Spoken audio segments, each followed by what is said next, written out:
Ako si JR Didase at ito ang buod ng Noli Me Tangere. Si Crisostomo Ibarra, isang binatang nag-aaral sa Europa, ay bumalik sa Pilipinas matapos ng 7 taon. Gusto niyang ituloy ang mga pangarap ng kanyang ama na si Don Rafael, lalo na ang pagpapatayo ng paaralan sa kanilang bayan upang matulungan ang mga kabataan. Sa kanyang pagbabalik, nalaman niya mga katiwalian at pang-aabuso ng mga praile at mayayaman sa kanilang lugar. Mayroon siyang kasintahan na si Maria Clara, ang anak ni Kapitan Tiago.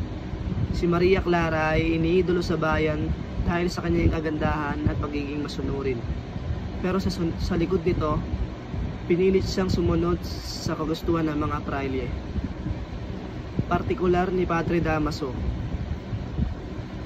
Natuklasan ni Ibarra na si Padre Damaso ang tunay na ama ni Maria Clara. Dahil sa kanyang mga hangarin para sa reforma, nabulok ang reputasyon ni Ibarra sa tulong ng mga kalaban niya tulad ni Padre Salvi at iba pang mga praile.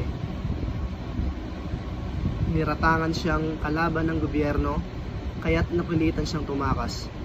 Sa huli, napilitan si Maria Clara na pumasok sa kumbento dahil sa pananakot na hindi niya na makikita si Ibarra kung di siya susunod.